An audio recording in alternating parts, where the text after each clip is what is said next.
One of my least favorite parts of being a middle school history teacher is the bullshit living history assignments that we give at the end of every school year. Kids are supposed to sit with their grandparents and videotape, voice record, or transcribe their oldest memories for posterity, and for an easy way to bring up their GPA. I've been doing this for 17 years, and when I collected the projects this time around, I assumed they would be as dull, if not duller, than usual.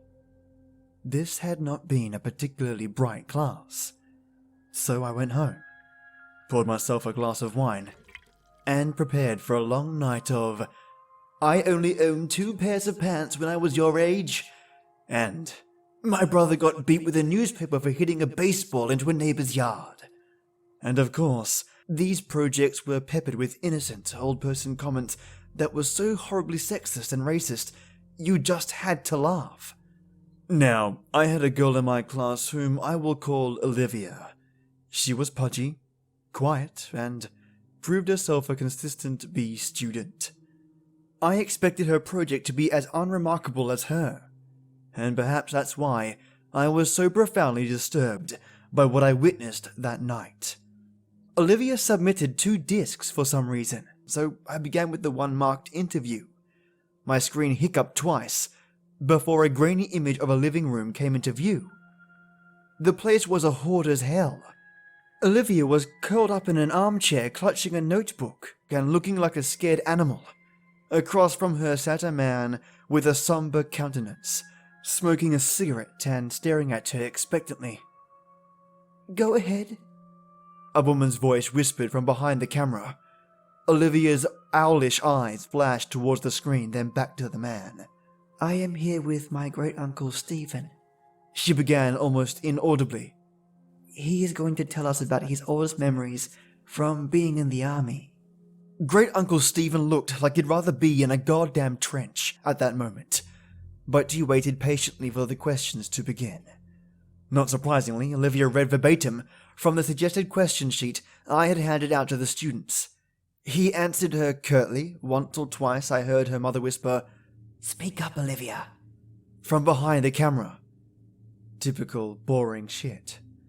So I was intrigued when Olivia set down the notebook and asked, "Did you like being in the army?"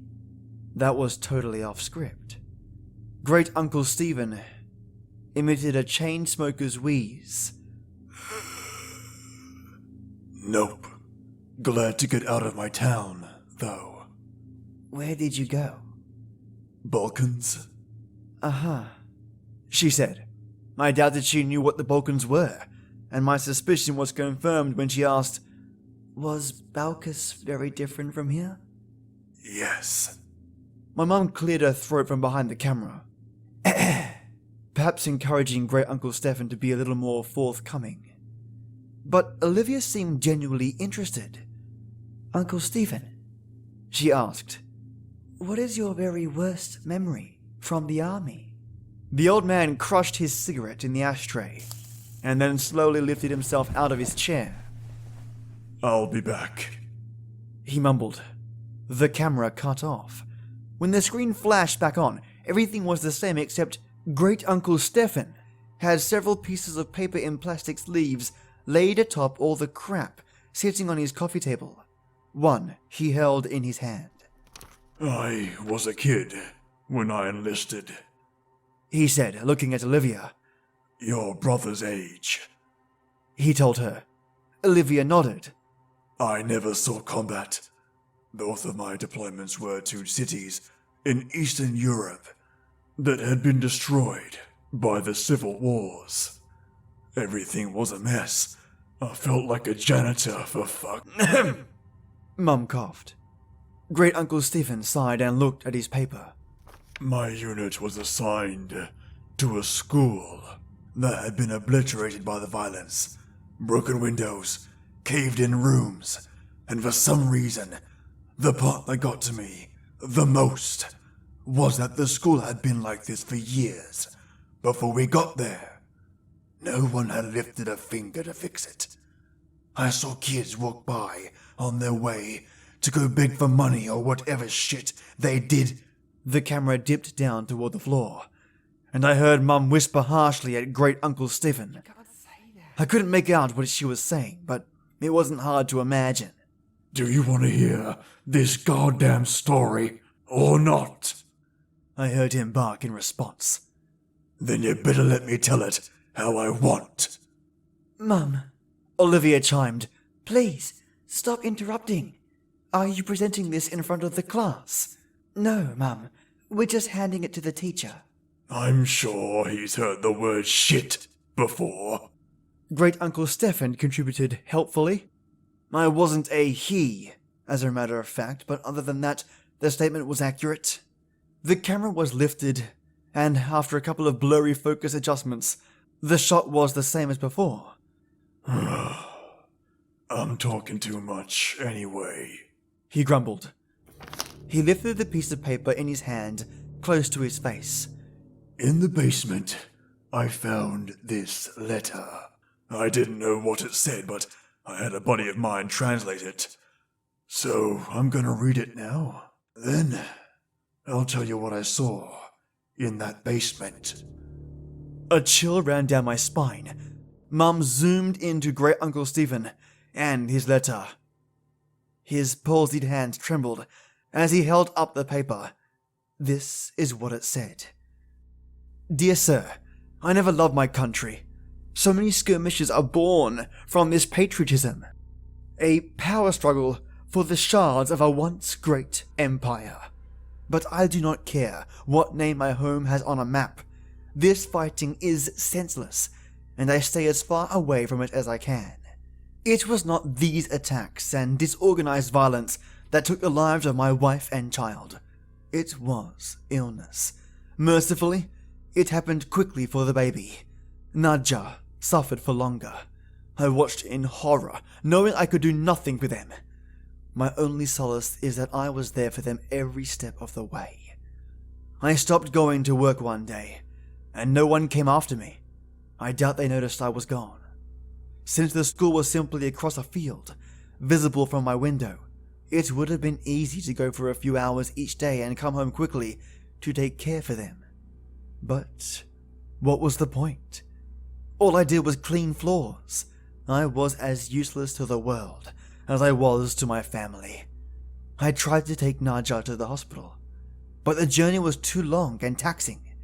I brought her home and she died that night. After Nadja and the baby were gone, well, I don't remember much. I didn't leave my hovel, barely ate and slept. Thought many times of taking my own life. Tempting though it was, I felt paralyzed by my own helplessness.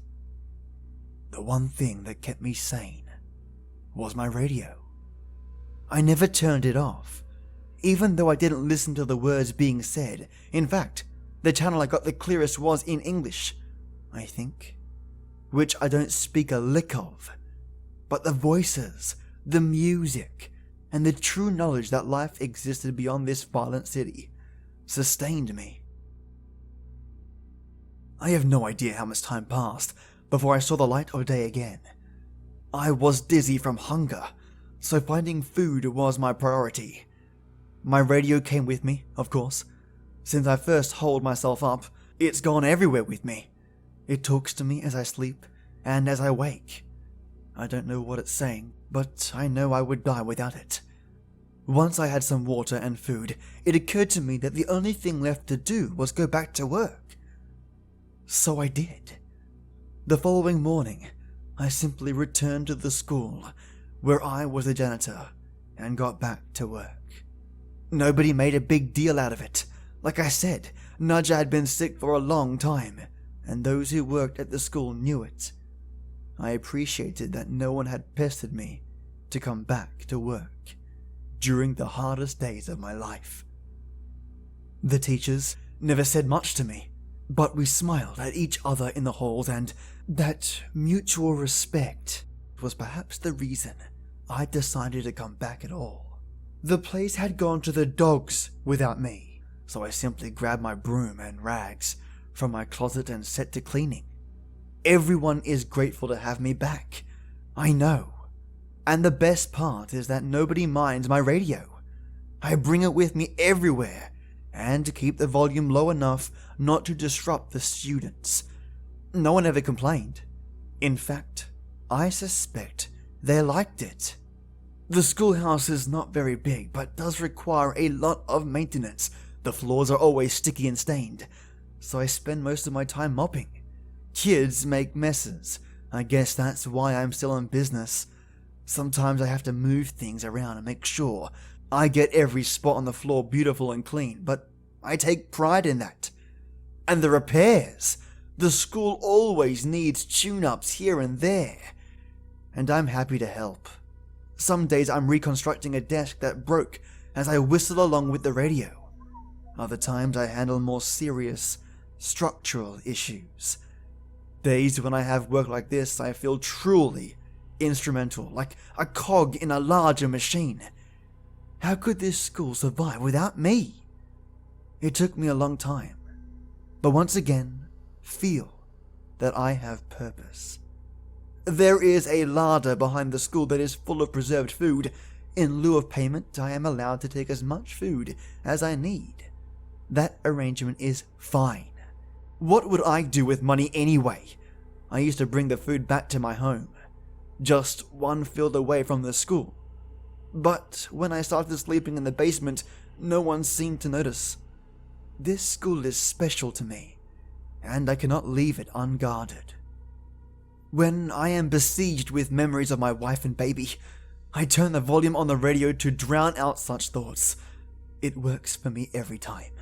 Except this morning. Because this morning, I woke up to dead silence. I frantically examined the radio to see what happened.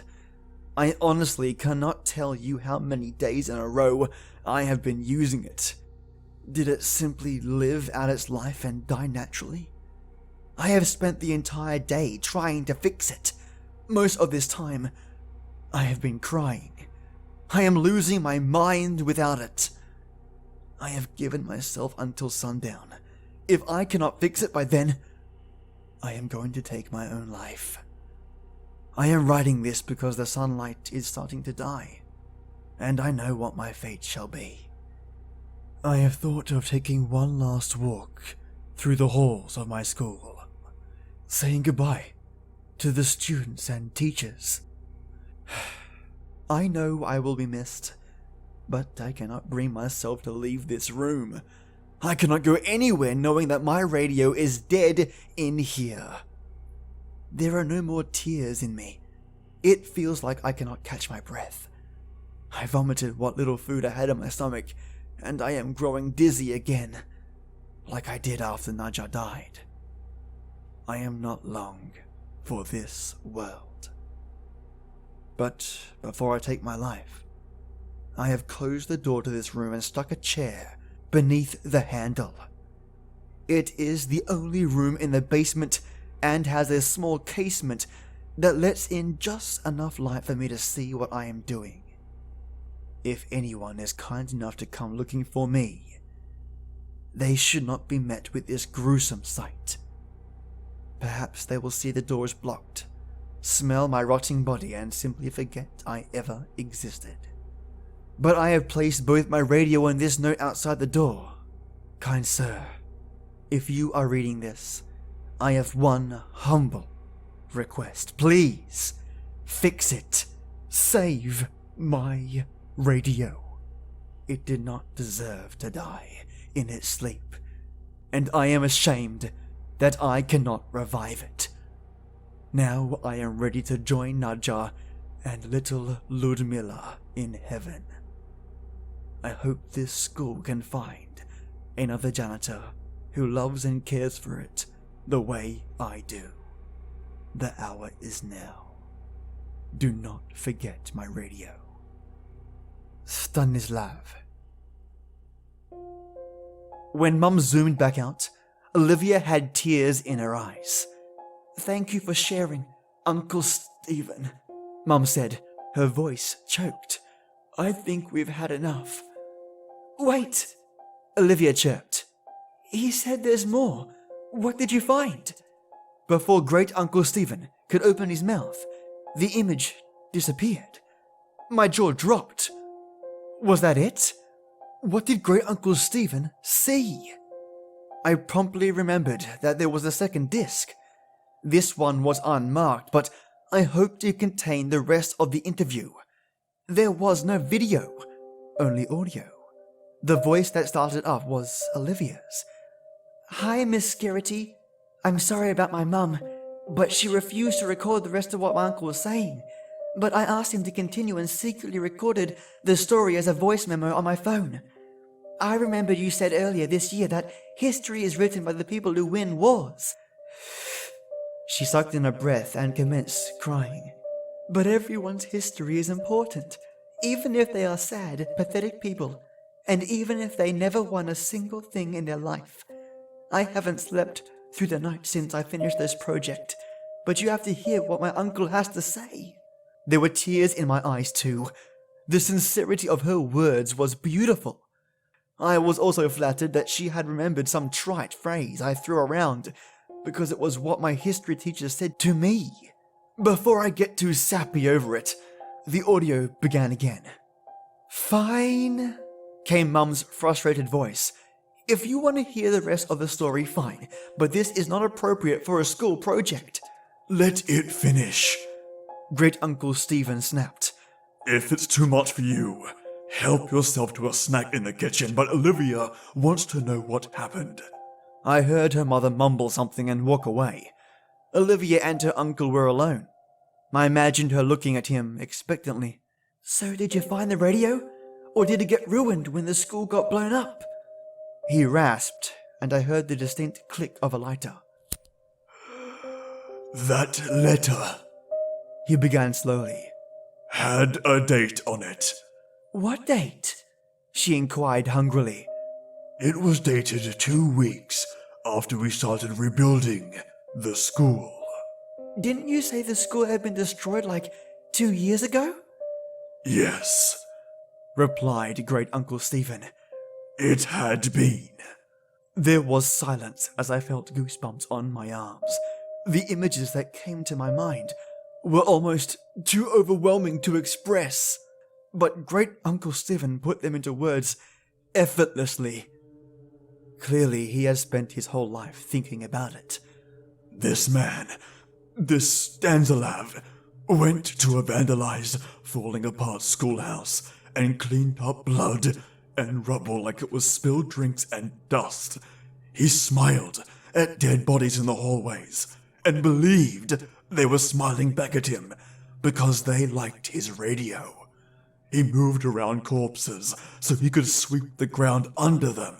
The roof was half collapsed, so when it rained, he must have got soaked wet, but was so oblivious that he didn't even feel a thing. I could hear Olivia crying steadily. I found the larder he was talking about. It was all pickled preserved food. That probably tasted like shit. Most of the stuff was moldy. Did you see the dead body?" Yes, hanging from the ceiling, but still amazingly lifelike. He wasn't rotting away. This had happened years ago. "Did he look peaceful?" she asked, a chord of desperation in her voice. Couldn't tell you. The smell was rank and his face was blue and his eyes were bulging like this. I imagined him demonstrating. "And the radio?" Olivia wept. I heard Uncle Stephen take a long drag of his cigarette. It was there, all right. And it was still on. All credit of this story goes to Christine O'Neill, and the story was adapted from a concept by Nicholas Giampetro. Be sure to visit Christine O'Neill's Reddit account. I'll include their link in the show notes. The Three King Ritual. Ingredients: a very large, empty and quiet room, preferably without windows.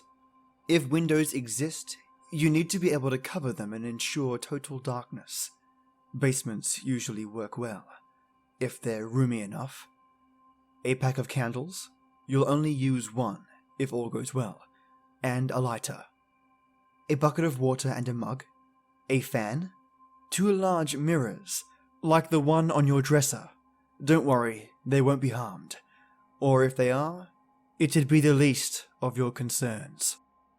3 chairs, an alarm clock, an active cell phone. Don't forget to charge the battery. A loved one willing to follow the rules and go along with all this madness. A small toy or dear object from your childhood. That's dear as in what you love most. Ritual setup. Start setup around 11 PM. Place 1 chair in the center of the room, facing north. This is important. Place the other 2 chairs exactly to the left and right, facing your throne. The distance between your throne and that of your queen and fool should be about the length of your arm to each side, more or less. Place the 2 large mirrors on the queen and fool chairs, left and right of you, facing you and each other. The distance between your throne, the queen and the fool should be about the length of your arm to each side, more or less. Place the 2 large mirrors on the queen and fool chairs left and right of you, facing you and each other. Try your best to have them stand at a 90-degree angle, or else you may get more or less than 3 kings.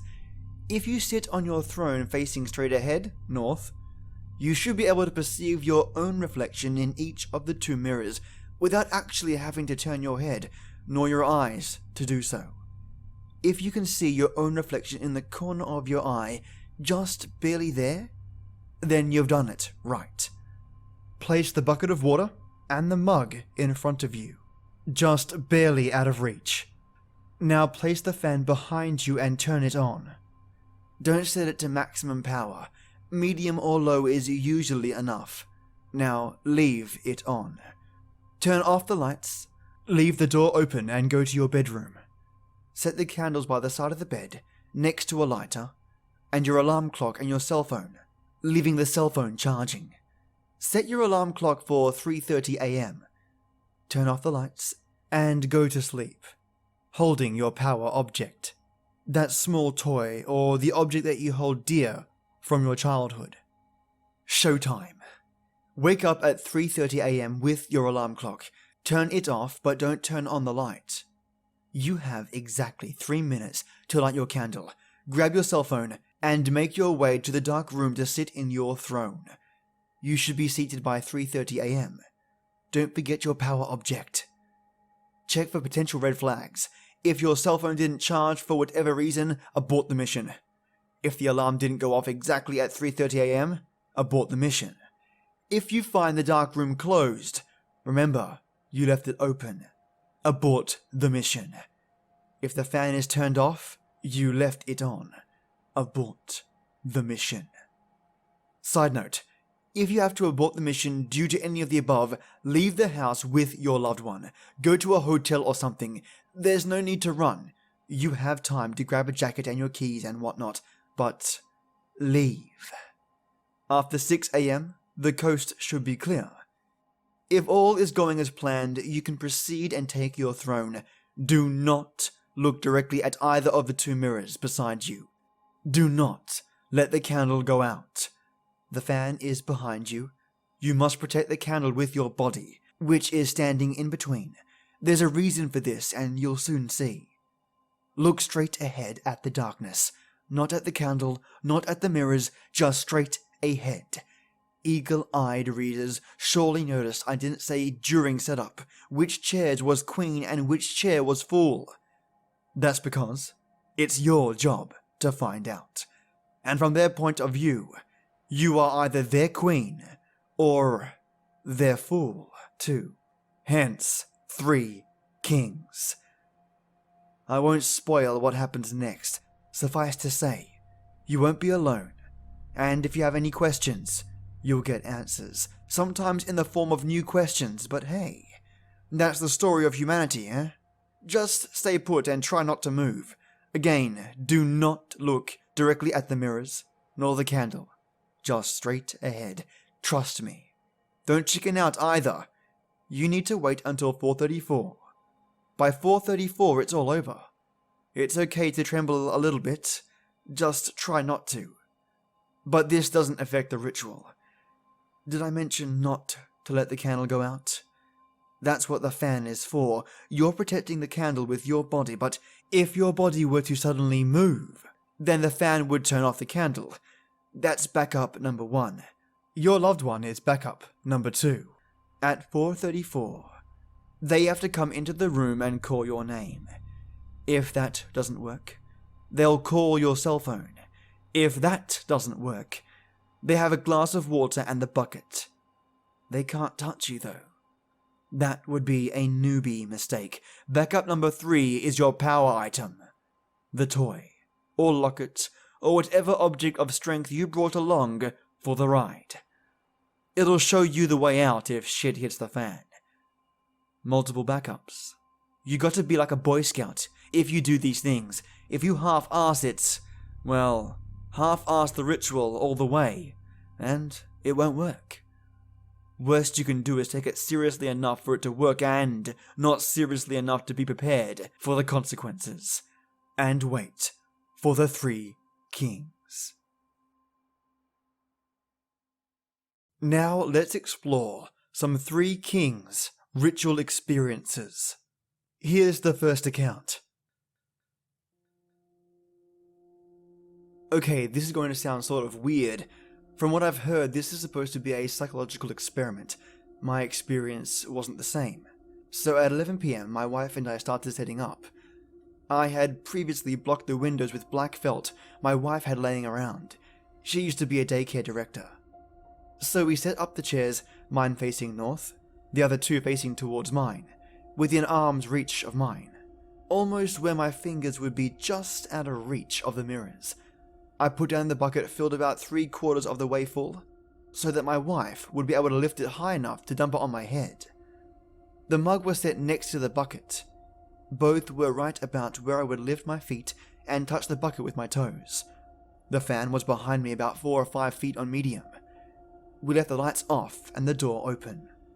When fully open, our basement door just barely opens after pushing past the kitchen cabinets.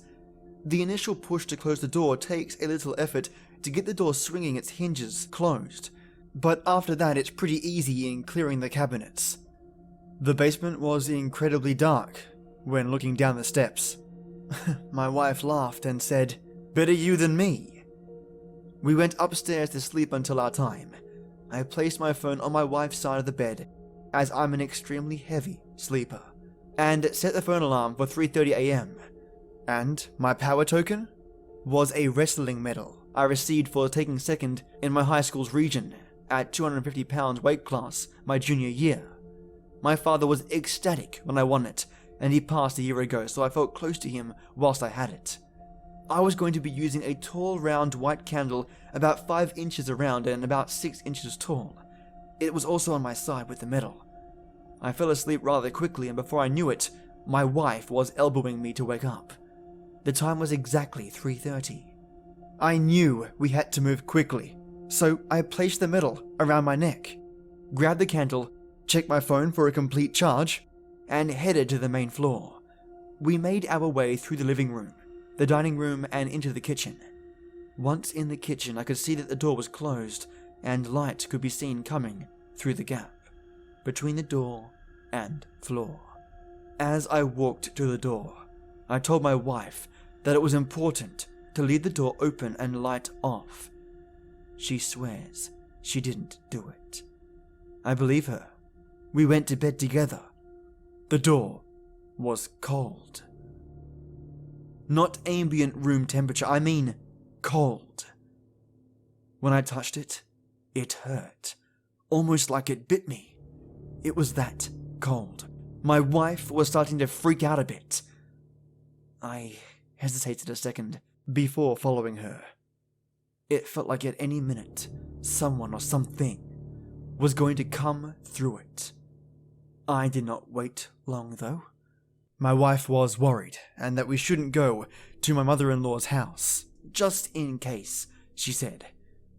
We ended up at the Motel 8, about 5 or 6 exits away from home. Not the best place, but it was cheap. Here's where it gets weird. I have that feeling of being watched since we left the house. Even now, as my wife is sleeping, as I sit here writing this at the table in the room on my phone. The feeling had not left me. My question is this: if this is a psychological experiment, is it possible that something could have followed us to the hotel? I could use some answers to reassure myself. Now, this Reddit account is deleted, so I have no idea or any way to follow up from this. And I gotta say, reading this gave me the chills. All kinds of things can follow you home. Spirits, demons, you just never know, and tampering with rituals like this can, of course, leave you open to something latching onto you. There's a word of caution in this story. Yikes. On to our next account. Now, this account, posted by DP4Man 6 years ago, is the one that I first read. In fact, is the first ritual story that got me hooked. And it's crazy to look back and think that this was done 6 years ago. Time really does fly. It's titled One King, a Knight, and the Beast, and it's something that I recount to my friends when they ask me to share a scary and unique story. So I hope you enjoyed this particular one. Hey everyone! So last night around 6:30, I went out and bought a fan, because we didn't have one. It took a while because apparently most stores don't sell fans in the middle of winter. Who knew? Anyway, we did eventually find one. We also bought a nice thick candle, so that I wouldn't burn my hand from dripping wax. I should probably clarify who we is. My girlfriend stayed over to help perform this ritual, as well as one of my best friends. They helped out a lot, and really came through when I needed them. So my girlfriend and I got back to my house around 9. We were at a mall. She wanted to do a little bit of shopping while we were there. We decided that having another friend over would be a good idea. So I convinced my best bud to come help us out. It didn't take much convincing because I had told him of my predicament earlier in the week, and told him I would likely be performing the Three Kings ritual. He said he would be over as soon as he could. So while we were waiting for my buddy to show up, we started getting set up. It took a while to cover all of the windows in the basement and get the mirrors and chairs set up, but we finished it around 11:30. We taped garbage bags over the windows so no light would get in, which took really long. Anyway, we set everything up, turned the fan on, and were about to go upstairs. I got a really strange feeling about this time, so I quickly set up a salt circle around my throne. I was sure to leave it open so that I could step in later, and quickly close it up. We then went upstairs, left the door open, and waited. My friend showed up around 12, and we all made sure we were on the same page. We made plans so that if she hit the fan, we wouldn't be scrambling to get out. I then told my friend he could either sleep in my brother's room, which is upstairs next to mine, or he could crash on the main floor somewhere. He decided he would sleep on my couch in the front room of the house, which is fairly far away from the basement entrance. We finalized everything, turned off all the lights, and tried to go to bed. Sleeping didn't go as planned. My heart was racing, and it took all my meditative skills to calm myself down. Unfortunately, I'm pretty new to meditation, so it didn't work as well as I would have liked. My friend, too, was having issues. He texted me saying he was hearing noises and that he was getting a little nervous. I attributed this to us mostly hanging around his house, so he was likely not familiar with the sounds of my house and the sounds made at night. I must have been wrong, because he texted me that he was going out to his car for a bit to compose himself, because he thought he was hearing whispers coming from the basement. One thing you should know about my friend is that he is a brave guy. He is not the kind of person to peace out when situations look grim. However, he later told me that this sense of fear developing in him was something new that he had never felt before. He described it as a strange and alien feeling. So he went out to his car, read for a bit, and then came back in right at 3:30 as I was going downstairs. The alarm went off at 3:30 exactly. I must have fallen asleep at some point because I woke up, hopped out of bed, and quickly got ready. I wore the rosary my girlfriend gave me as an added protection, hoping it would help out. I grabbed my power object, my Game Boy Color, my most favorite thing as a kid, lit the candle, made sure I had my fully charged phone, and headed downstairs. At the top of the basement steps, my loved ones wished me luck, and told me they would be here for me. The door was still open, and I could hear the fan running, so I went down. Those of you who haven't done this, something that is really important to remember is that 3 minutes isn't a lot of time to get your shit together. As I was going downstairs, still half asleep, I remember thinking to myself, do I really want to do this? Am I ready for this? Well, I can tell you, I probably wasn't. But I needed to get this whole conundrum sorted out, so I went on down. I sat down, made sure I had everything I needed, and checked my phone. It read 3:32. I then remembered to close the salt circle, chastising myself for almost forgetting something so simple. One thing I can tell you is that you quickly lose track of time down there. At first it seemed like nothing was happening, and I was alone in my big dark basement. I was nervous, but other than that, surprisingly okay. Pretty quickly I started to get disappointed because I figured nothing was going to happen, and that I was about to lose a night's sleep for nothing. Boy, was I ever wrong. Suddenly the candle I had started flickering. I'm not talking about a little bit either. I was legitimately getting scared, and worried that it was going to go out. It looked like it was dancing around, and was casting strange shadows all around me. It was at this point I could feel the atmosphere changing. I was still in my basement, but it was completely different. My eyelids started getting heavy, and I was having a tough time staying grounded in reality. In my peripheral vision, I was starting to see what looked like movement from both mirrors, and the light from the candle was dancing in my eyes. At this point, I was excited and terrified. I could barely muster the courage to speak up, but eventually I did. "Am I still alone?" I asked. My voice sounded far off, and didn't sound nearly as confident as I imagined it would. I sounded very timid, but at least it wasn't a whimper. Immediately after speaking, I felt two distinct mental presences crash into me. From the left side, I felt an overwhelming sense of anger, depression, hate, and what generally felt like evil incarnate.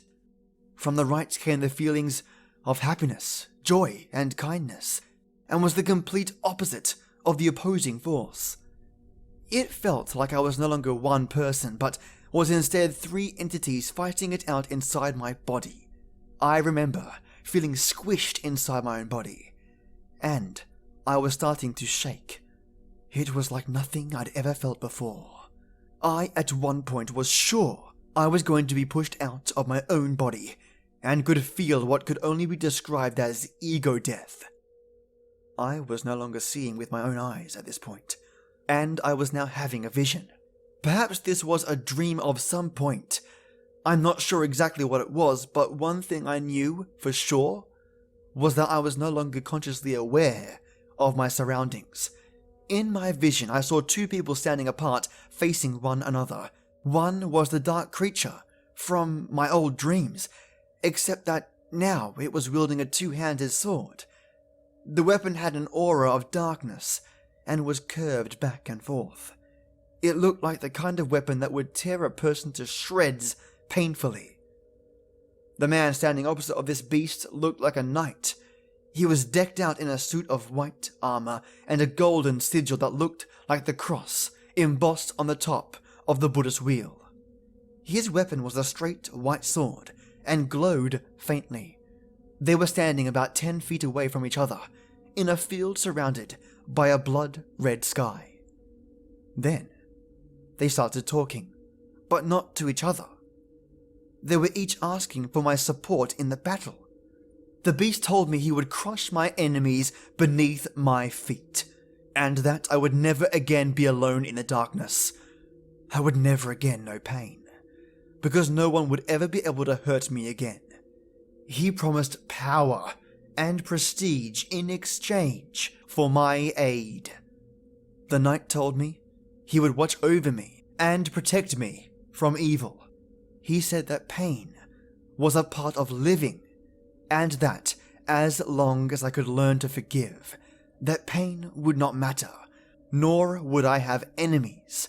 He claimed he could help me solve my own problems, would teach me how to live truly, and would bring me to enlightenment.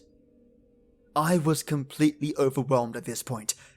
The two beings started fighting, and I didn't know what to do. Every time their swords clashed, it felt like the sound was resonating inside of me. I am not going to lie. At this point, I was terrified. I didn't know what to do, and I definitely wasn't ready for this. Not too long into the fight, it seemed like the beast was getting the upper hand. As my terror grew, he started to move faster and struck harder. The knight was starting to lose ground and was stumbling backwards, protecting himself. The knight was pleading with me to aid him, or he would fail. Before I could respond, the beast knocked him to the ground and disarmed him. As the beast reared back to end the man, I decided quickly that I couldn't let this thing win. I don't know how to describe it.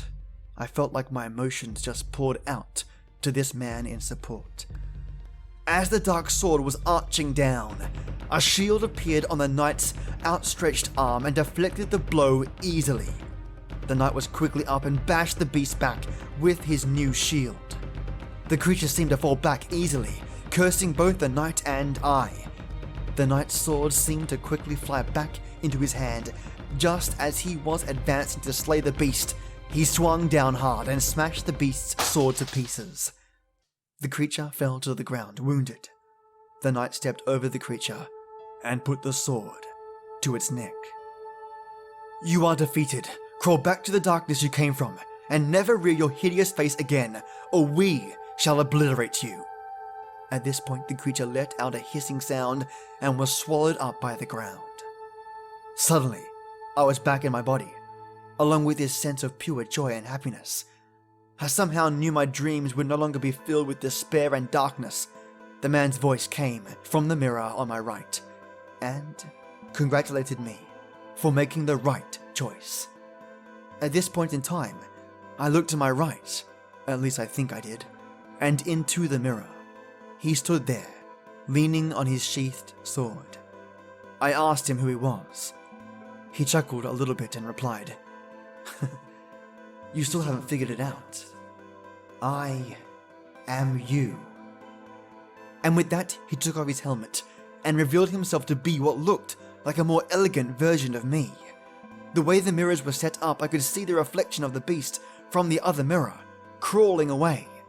It turned back for a second, and I could see what looked like a twisted, decaying form of me.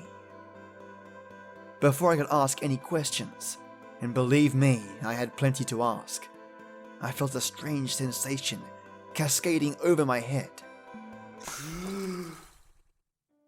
At first I was confused, but then felt the cold. Time was up. My friend and my girlfriend stood there, dumping water over my head. Apparently they called down, and I did not reply. They said they could hear my phone ringing, but I did not answer. I guess when they came down they said it looked like I was in a trance, and was unresponsive. My friend said it looked like my eyes were half open and were moving about rapidly, and in no particular direction, just spinning all around. We went upstairs, left all the lights on, and talked the whole thing out. I can see if maybe I can get my friend to write his own account of what happened, if there is anyone interested in hearing it. It would probably be useful to hear another account of it in case I missed any details. Anyway, I would most certainly say this ritual was well worth the effort, and I'm glad I worked up the courage to try it. It was nothing like I've ever done before, and was an awesome experience. If you guys were to ask me if it was spiritual or purely psychological, I honestly couldn't tell you. There are arguments for both sides, but I couldn't decide on one over the other, instead of just going off what happened to me. Why don't some of you try it out for yourself? I can't say it will be similar to mine, and I don't recommend it to anyone who might have a psychological break, but all I can say is that for me, it was well worth the stress. Anyway, thanks for putting in the time to read this all and for wishing me luck, guys. Good luck to anyone who gives this a whirl. This has to be one of my top favorite ritual stories. Not for the creep factor, but for the narrative it brings. Let's take a look at our last real account. Finally Settled by Anonymous_King. Regardless of what you believe, there is always something about the warning you get about that friend no one seems to trust. After going through 3 kings and my friend's odd attempt at it, we mostly stayed away from him. Brittany was very wary of him, and his actions and his own family told us that lately he had been very off. Everyone figured he was going through yet another downhill moment and let it go its course. But in between college registration and financial aid paperwork, there were small signs of him buzzing around. Text messages ranging between "hey" and cruel messages, as well as paranoid voicemails greeting me in the morning when I turned my phone on. Brittany was fed up with it and called his parents up again to tell them to handle the situation before it ended with someone hurt. After all, he lived with his brother and sister. Now, the lease was nearly up on our place, and instead of actually renewing it, I thought of moving. To be blunt, the place was just full of bad memories. Even though it was a 1-floor place with a basement, I considered it an apartment being only 1 floor. I went out to look for new places in between my errands while Brittany did her own job of dog-sitting and such. I got an odd voicemail from my friend yet again, and listening to it sounded like I was listening to a recording being filtered through many other recording devices. I sighed. The static was going on far too long, and I deleted the message.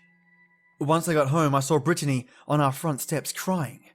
I thought someone was harmed or hurt in her family, and rushed over to her. All she could manage to say was, "He's insane." Once I managed to calm her down, she refused to go inside, and had me take her to a different place for the night. I obliged, and she said that my friend had burst in and screamed at her. He was waving candles and swearing up and down that he knew where I was hiding something. Allowing someone as screwed up as him to do a ritual that based itself mostly on your mental state was the worst move ever. He was over the edge and hysterical. His sister and brother moved out of the place back to their parents, and the doctors he saw weekly hadn't heard a thing from him in weeks. I was frustrated and called him. When he answered, he sounded like he was fine. I told him to leave us alone, and that seemed to trigger him. He asked where I put it. I don't have telepathy, so there was no way for me to tell him where it was, or even know what the hell he meant. I hung up and Brittany's father filed a police report. Our place needed a new door as well as a better lock. The landlord came by, and after seeing how uneasy Brittany was about staying in the place, he told us we could terminate the lease early. We moved out the following day with the help of her father and a few other friends. Her father's truck was able to hold the bulk of our items.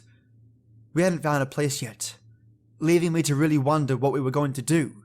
I called the landlord to ask if he knew of any places that were open, and he gave us a listing.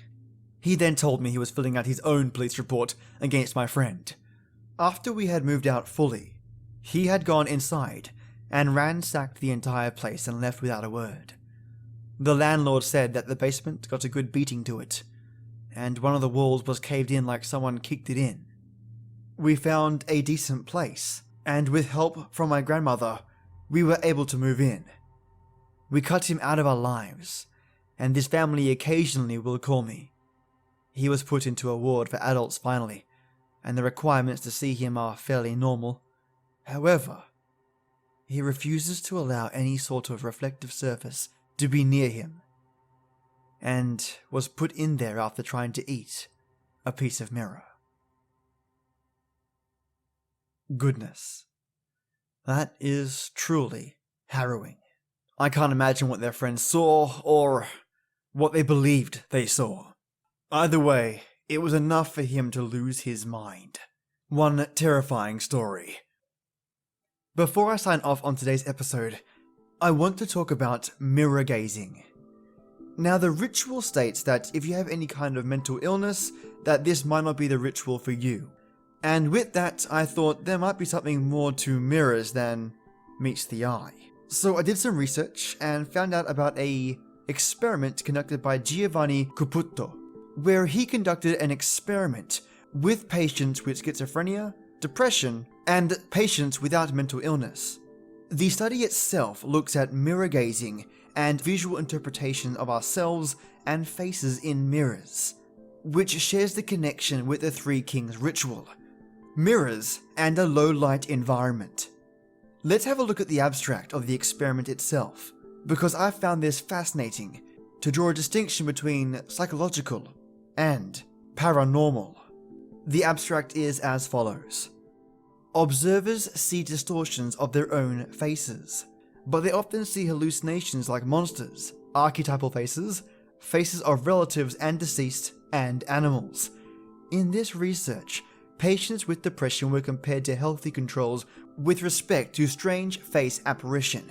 What that refers to is the visual anomalies people see when looking at their face in the mirror. The experiment was a 7-minute mirror gazing test, MGT, under low light illumination. When the MGT ended, the experimenter assessed patients and controls with a specifically designed questionnaire and interviewed them, asking them to describe strange face apparitions. Apparitions of strange faces in the mirror were very reduced in depression patients compared to healthy controls. Depression patients compared to healthy controls showed shorter durations of those strange face apparitions, minor number of strange faces, lower self-evaluation ratings of apparition strength, and lower self-evaluation rating of provoked emotion.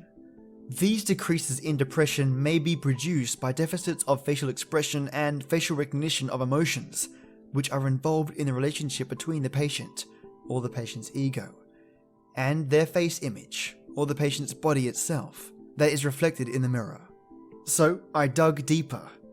During that study, 50 healthy patients began to perceive strange faces after 1 minute of mirror gazing, just 1 minute, with 66% seeing huge deformations of their own face, and 48% of that same cohort seeing monstrous faces. During a similar experiment, Caputo also noted those with schizophrenia experienced stronger, more vivid, and monstrous faces than that of the previous test group. Caputo explains that human faces convey important messages, such as identity, age, sex, eye gaze, and emotional expression, which are relevant to social communication and interpersonal interaction. In face-to-face interactions between the subject and the other, facial expressions by the other and facial recognition of the other's expressions by the subject are reciprocally intertwined through mimicry and subject-other synchronization, which basically translates to, I imitate and reflect the physical and emotional interactions with those that I communicate with. Going on from this, there is a level of interaction loop that can lead to these visions. So why do I bring this up and research this? Well, the mirror gazing process is a low light, illuminated environment, exactly what the Three King ritual requires us to do. And in this case, faced with multiple mirrors, multiple interactions, multiple feedback loops could lead to a very intense psychological experience, and possibly some seriously intense hallucinations. Not to mention, should one have a level of mental illness, schizophrenia perhaps, the psychological experience could be disastrous for the psyche of that person, leading to some level of psychosis as we saw in the last account.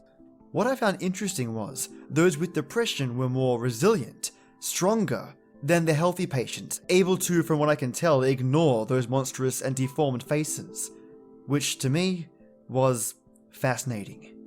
Lastly, I'm going to read out the instructions given to the participants of the experiment, so you can see how it was run and perhaps draw distinctions between the process for the Three Kings and this experiment. To me, as I read this, it kinda sounds like a real-life SCP. Either way, here's what was done. With the subject seated in front of the mirror, the experimenter explained the task. Your task is to look at your face in the mirror. You should keep staring into your eyes. The task will last 7 minutes. During the MGT, mirror gazing test, perceptions were qualitatively and quantitatively assessed. The number and latency of abnormal perceptions were evaluated by recording event-related responses to apparitional experiences. Every time subjects had an abnormal perception, they had to press a button, and their responses were recorded and digitally stored. The experimenter told the participants how to use the button. During the 7 minutes while you are looking at your face in the mirror and staring at your eyes, you may or may not notice changes in your face. If you notice a change, then press the button, and hold it down for as long as the change lasts. If you do not notice any changes, then do not press the button. Subjects were then asked if they understood the task, and after the experimenter had further clarified and explained unclear points, the task began. The mirror gazing session lasted 7 minutes. 100% of the patients experienced some form of strange face apparitions. So, if you're keen to try it out yourself, all you have to do is withstand 7 minutes in front of the mirror at a low light. There's something mysteriously creepy about the idea of doing that, and I won't be doing that myself in any hurry. And on that note, have a creepy night, or a glory-filled day, folks. And as always, till next we meet.